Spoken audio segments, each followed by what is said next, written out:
السلام علیکم ورحمۃ اللہ وبرکاتہ۔ بسم اللہ الرحمن الرحیم، الحمدللہ والصلاة والسلام علی رسول اللہ وعلی آلہ واصحابہ اجمعین۔ محترم سامعین کرام، آپ سن رہے ہیں قبر کا عذاب اور اس کی نعمتیں، پارٹ نمبر 4۔ کل کے درس میں آپ نے سنا کہ جب میت کو قبر میں دفنا دیا جاتا ہے تو فرشتے اس کو اٹھا کر بیٹھاتے ہیں۔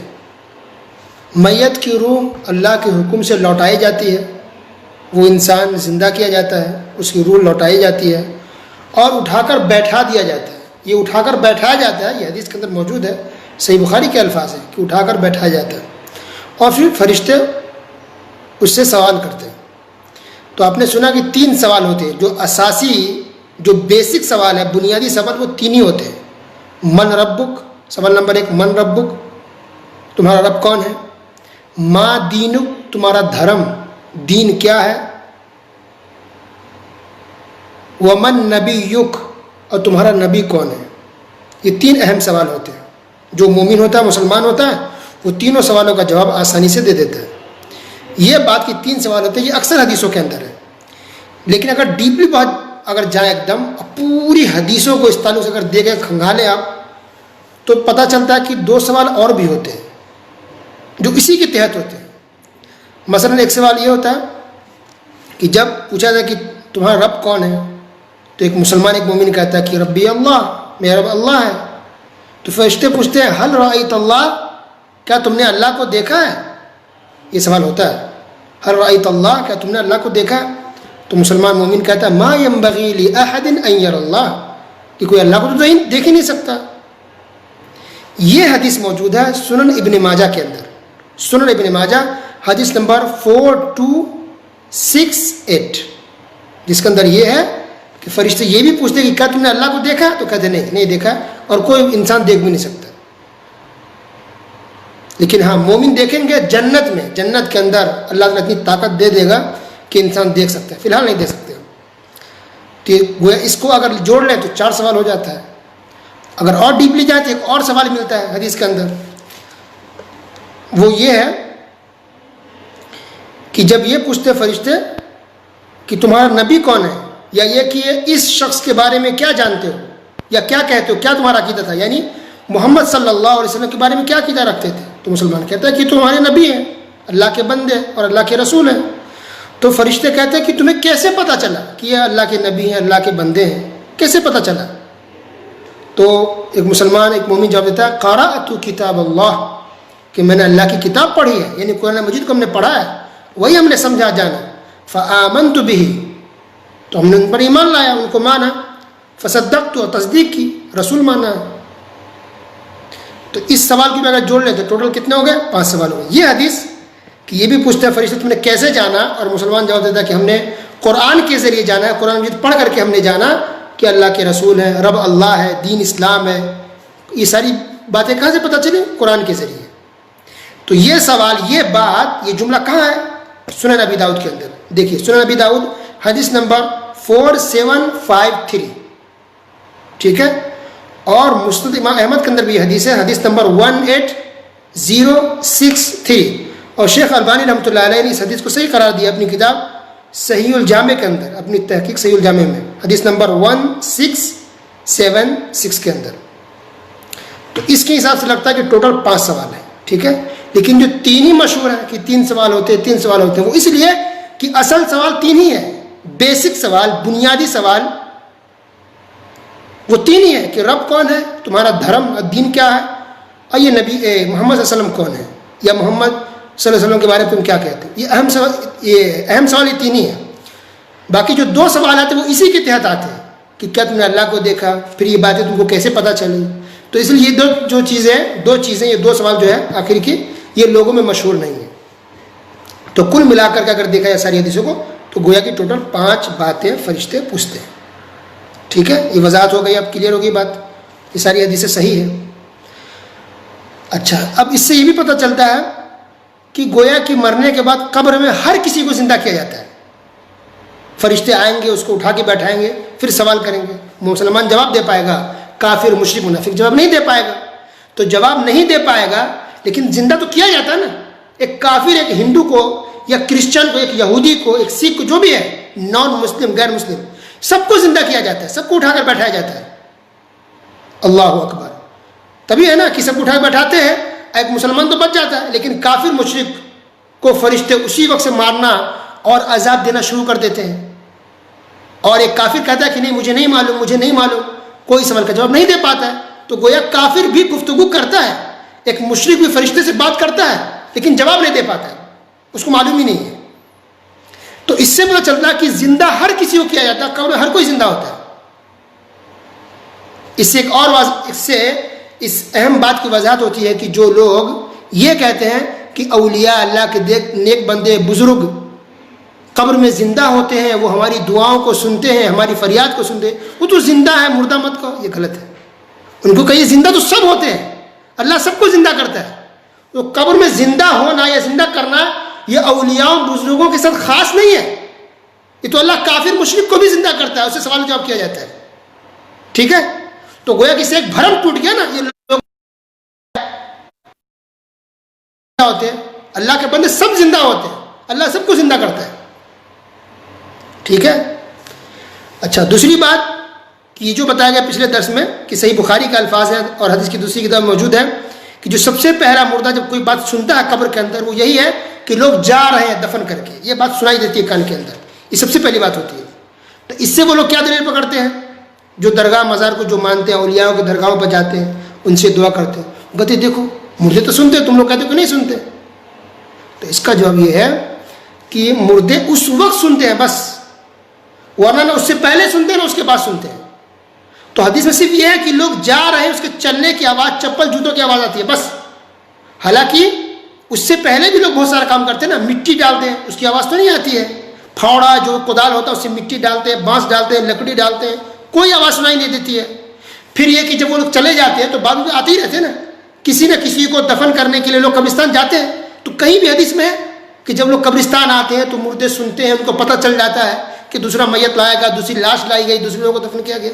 کوئی ذکر نہیں ہے حدیث میں، کہیں بھی نہیں ہے کہ مردے سنتے ہیں باقی باتوں کو، اور جب بھی انسان آتا ہے تو ان کو پتہ چل جاتا ہے. ایسا دور دور تک کہیں بھی ذکر نہیں ہے. تو یہ جو سننے کی بات ہے کہ مردہ سنتا ہے، وہ خاص کنڈیشن میں اور اسی وقت، بس اسی وقت کی بات ہے. باقی حدیث میں اور کہیں بات نہیں ہے کہ بعد میں بھی مردے سنتے ہیں.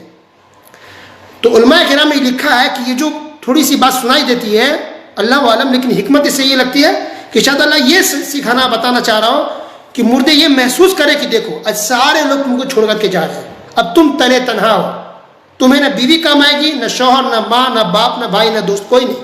اگر تمہیں کوئی کام آئے گا تو تمہارے اعمال ہیں، یہ نیکیاں ہیں، یہ ایمان ہے، یہ توحید ہے، یہ تمہیں کام آئے گا. سب کے سب تم کو چھوڑ کے دیکھو کیسے چلے گئے. یہ بس احساس دلانا ہوتا ہے. تو یہ اہم بات تو لوگوں کو سمجھ نہیں آئی، لیکن جو بدعت کا کام جو کرتے ہیں لوگ گمراہ کرتے ہیں. دیکھیے اپنے مطلب کی بات کیسے نکال لیتے ہیں.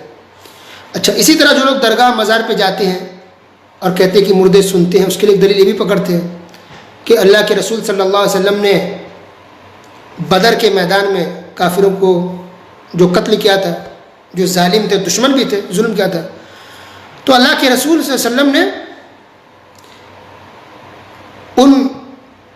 ان لوگوں کو جو قتل کر دیے گئے کافروں میں سے، ان کو پکار کے کہا تھا کہ دیکھو تمہیں اللہ کا وعدہ ملا، مجھے تو اللہ کا وعدہ مل گیا، اور ہم نے تم کو حق بات کی دعوت دی تھی، تم نے قبول نہیں کیا، پتہ چل گیا کہ میں حق پہ ہوں اور تم غلط پہ تھے. ایسے گفتگو کرتے ہیں اللہ کے رسول صلی اللہ علیہ وسلم. کس سے؟ یعنی بات کہتے ہیں، سناتے ہیں کس کو؟ ان کافروں کو جو میدان جنگ میں، بدر کے میدان میں قتل کر دیے گئے تھے، مار دیے گئے تھے، ان کو بول رہے ہیں. اور معصوم رضی اللہ تعالیٰ عنہ کو سن کے تعجب ہوتا ہے، حیرت سے پوچھتے ہیں کہ اللہ کے رسول صلی اللہ علیہ وسلم آپ ان مردوں کو پکار رہے ہیں یا مردوں کو بولے تو مر چکے ہیں. تو اللہ کے رسول صلی اللہ علیہ وسلم نے کہا کہ اس وقت وہ تم سے زیادہ سن رہے ہیں. ٹھیک ہے. تو یہ حدیث موجود ہے، یہ بات صحیح ہے، یہ صحیح بخاری کے اندر یہ حدیث، کتاب الجنائز کے اندر امام بخاری اس حدیث کو ذکر کیا ہے. تو یہ بات تو صحیح ہے کہ ایسا ہوا تھا اور اللہ کے رسول صلی اللہ علیہ وسلم ایسا بیان فرمایا ہے، یہ بات صحیح ہے. پر اس کا مطلب یہ نہیں کہ مردے سنتے ہیں. اچھا یہ لوگ جو درگاہ مزار کو مانتے ہیں وہ لوگ یہ کہتے ہیں کہ جب ایک کافر ایک مشرک مر کر کے سن سکتا ہے لوگوں کی بات کو تو کیا ہمارے بزرگ اولیاء نہیں سن سکتے؟ تو پبلک سن کے تعلیم آتی ہے سبحان اللہ سبحان اللہ، تو ہمارے اولیاء تو اور بھی سن سکتے ہیں، لیکن ان بیچاروں کو نہیں معلوم کہ ان کافروں کو اللہ نے اس وقت سنا دیا تھا اس کی ذلت اور رسوائی کے لیے. یہ بات ہم نہیں کہہ رہے. قتادہ رحمۃ اللہ علیہ جو کہ مشہور تابعی ہیں، انہوں نے کہا کہ یہ بات ان کو اس لیے سنا دی گئی، یہ زجر و توبیق کے لیے تھا، یہ کافروں کے لیے، کیونکہ اللہ کے رسول صلی اللہ علیہ وسلم بہت دعوت دی، مکہ کے کافروں کو بہت سمجھایا، توحید پر آ جاؤ، اسلام پر آ جاؤ، اسلام قبول کر لو، حق بات کرو، شرک کو چھوڑ دو. سمجھانے کے بعد یہ لوگ نہیں مانے، آخر جان کے دشمن بن گئے اور نکال بھی دیا مسلمانوں کو، صحابہ کرام کو وہاں سے. تو اتنی تکلیف جھیلی تھی اللہ کے رسول صلی اللہ علیہ وسلم نے، اتنا سمجھا تھا، نہیں مانے. تو اسی زجر و توبیق کے لیے، ڈانٹ ڈپٹ کے لیے یہ بات اللہ کے رسول نے کہی اور اللہ تعالیٰ نے ان کو سنا دیا تاکہ اور تکلیف میں اضافہ ہو اور افسوس ان کافروں کو کہ کاش کہ ہم مان لی ہوتی، کاش کہ نبی صلی اللہ علیہ وسلم کی بات پر ہم عمل کر لیتے، ان کی بات کو مان لیتے تو آج یہ ذلت رسوائی نہیں ہوتی، ہمارا دنیا بھی ہمارا برباد ہو گیا، مارے گئے، اور آخرت بھی ہمارا برباد ہو گیا. تو یہ ڈانٹ ڈپٹ کے لیے، اس کی ذلت اور رسوائی کے لیے اللہ نے اس وقت یہ بات سنا دی تھی بس. اور اس بات کو عائشہ رضی اللہ تعالیٰ نے بیان فرمایا ہے کہ اس وقت اللہ نے سنا دیا تھا، کیونکہ پھر عائشہ رضی اللہ تعالیٰ نے قرآن شریف کی آیت بھی پڑھی جس میں اللہ تعالیٰ نے یہ کہا کہ تم مردوں کو نہیں سنا سکتے. تو اللہ نے کہا کہ تم مردوں کو نہیں سنا سکتے، حدیثوں کے اندر کہ مردے نہیں سنتے ہیں. تو یہ ساری باتیں ان لوگوں کو، مسلمانوں کو، کچھ مسلمانوں کو نہیں سمجھ میں آتی ہے، لیکن ایک کہیں پر ایک خاص کنڈیشن میں اور خاص مقصد کے ساتھ کوئی بات اگر ہوئی ہے تو اس کو لے کر کے لوگوں کی طرف بیوقوف بناتے ہیں اور گمراہ کرنے کی کوشش کرتے ہیں. اللہ اکبر. اللہ ہدایت دے، اللہ سب مسلمانوں کو صحیح سمجھ عطا فرمائے، آمین یا رب العالمین.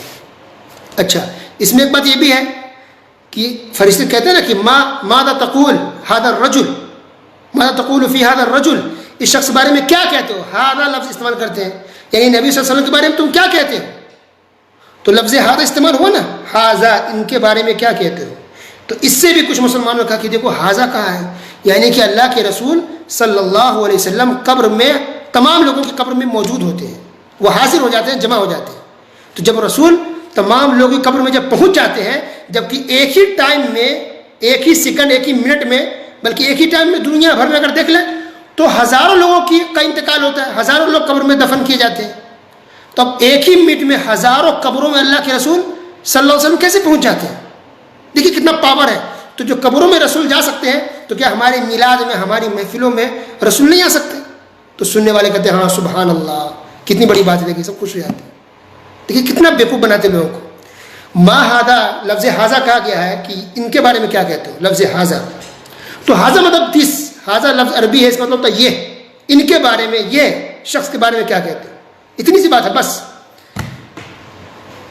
محمد عبد الرحمن مبارک پوری رحمۃ اللہ علیہ، جنہوں نے ترمذی کی شرح لکھی ہے تحفۃ الاحوذی، پوری دنیا کی کتاب پڑھائی جاتی ہے، انہوں نے اپنی اس کتاب میں لکھا ہے حدیث کی شرح کرتے ہوئے کہا لا نعلم حدیثا صحیحا مرویا فی ذلک، کہ جو لوگ یہ کہتے ہیں کہ اللہ کے رسول صلی اللہ علیہ وسلم وہاں حاضر ہو جاتے ہیں اور ہر قبر میں حاضر کیے جاتے ہیں سوال کے وقت، یہ بات کسی بھی ایک بھی صحیح حدیث سے ثابت نہیں ہے. اور جو لوگ یہ مانتے کہ نہیں حاضر ہوتے ہیں، ان کی کوئی دلیل نہیں ہے سوائے اس لفظ کے کہ حاضہ کہا حدیث میں، حاضہ ہے، حاضہ مطلب یہ ہے، تو اس کا یہ مطلب یعنی نبی موجود ہوتے ہیں. تو اس لفظ کے علاوہ قریب بقیہ کوئی بھی صحیح حدیث نہیں جس میں یہ ہو کہ رسول اللہ صلی اللہ علیہ وسلم ہر قبر میں حاضر کیے جاتے ہیں، ہر قبر میں پیش کیے جاتے ہیں، ایسا کسی بھی حدیث میں ذکر نہیں ہے. صرف لفظ کو پکڑ کے وہ کہتے ہیں کہ حاضہ کہا، اس کا مطلب ہے کہ نبی حاضر ہوتے ہیں. تو حاضہ سے ضروری نہیں کہ حاضر ہوتے ہیں، یہ بات تو ثابت نہیں ہوتی، لازم نہیں آتا ہے. وہ اس لیے کہ ہر شخص کے ذہن میں ہے، جسے کہتے ہیں نا آپ صلی اللہ علیہ وسلم، تو آپ سے کیا مراد ہے؟ سیدھے ذہن میں ہاں رسول اللہ صلی اللہ علیہ وسلم، رسول اللہ صلی اللہ علیہ وسلم کہتے ہیں، کیا آتا ہے؟ یعنی محمد صلی اللہ علیہ وسلم.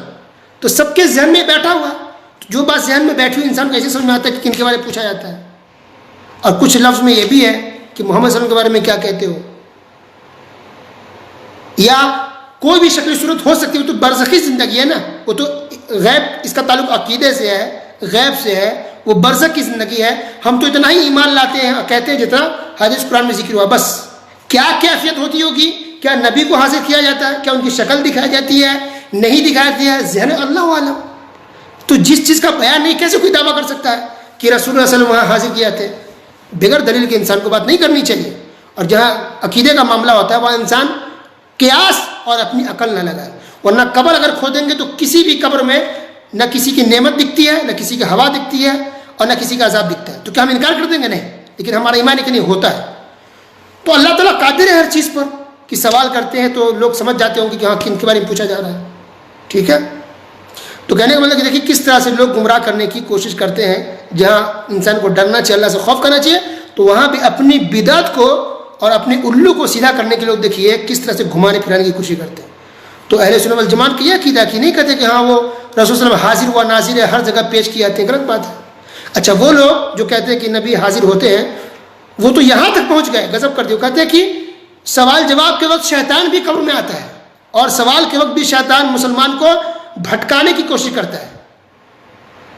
تو پھر وہ آدمی کہتا ہے بیان کرتے ہوئے کہ جب شیطان قبر میں حاضر ہو جاتا ہے اور ایک وقت پوری دنیا میں ہزاروں لوگ کا انتقال ہوتا ہے، ہزاروں لوگ قبر میں ہوتے ہیں، سوال و جواب ہوتا ہے، تو ایک شیطان ہر جگہ حاضر ہو سکتا ہے، تو کیا ہمارے رسول صلی اللہ علیہ وسلم ہر جگہ؟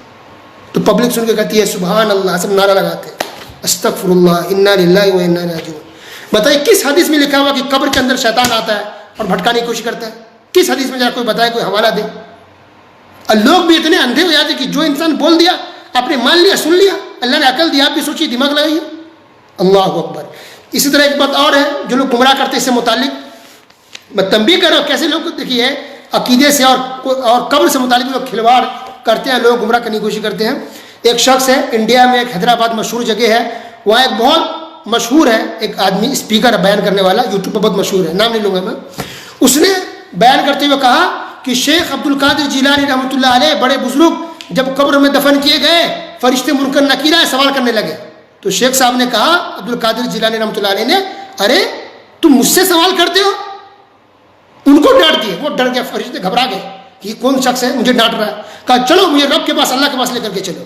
پھر پوری آگے تو پوری کہانی بتاتا ہے اور ڈانٹ ڈپٹ کرتے ہیں. یہ آخر میں فرشتے کہتے ہیں منکر نکیر کہ شیخ عبد القادر جیلانی رحمۃ اللہ علیہ مجھے معاف کر دیں، مجھے پتہ نہیں تھا کہ آپ ہیں. پوری پبلک کہتی ہے سبحان اللہ، اتنے بڑے بزرگ، اتنے بڑے ولی تھے. استغفر اللہ انا للہ و انا الیہ راجعون. گستاخی کرتے ہیں اور لوگ اتنے جاہل ہیں، اتنے بیوقوف بن جاتے ہیں کہ ہر بات کو مان لیتے ہیں. یعنی ان کے کہنے کا مطلب یہ تھا کہ بڑے بزرگ جو ولی ہوتے ہیں ان سے فرشتے سوال نہیں کرتے. یہ ان کا اصل وہ کہنا چاہتا تھا وہ شخص. کیا یہ بات صحیح ہے؟ نہیں صحیح ہے. کیوں؟ دلیل سے دیکھیے. دلیل یہ ہے بہت ساری اس میں سے کہ یہ سنن ابی داؤد حدیث نمبر 3221. اللہ کے رسول صلی اللہ علیہ وسلم نے ارشاد فرمایا استغفروا لاخیکم، کہ تم اپنے بھائی کو جب دفن کر دو تو اپنے بھائی کے لیے مغفرت کی دعا کرو اللہ تعالیٰ سے کہ اللہ ان کے گناہوں کو بخش دے. وصلوا له بالتثبیت، اور ثابت قدم رہنے کی دعا کرو کہ اللہ ان کو ثابت قدم رکھے، اللہ وہ سوال کا جواب دے پائے، آسانی کر دے. فإنه الآن يسأل، اس لیے کہ اس وقت ان سے سوال کیا جائے گا. کہ کون کہہ رہے ہیں؟ رسول اللہ صلی اللہ علیہ وسلم. کس کو؟ صحابہ کرام کو. صحابہ کرام کس کو دفن کرنے جاتے تھے؟ مسلمانوں کو، مومنوں کو، صحابہ کرام کو.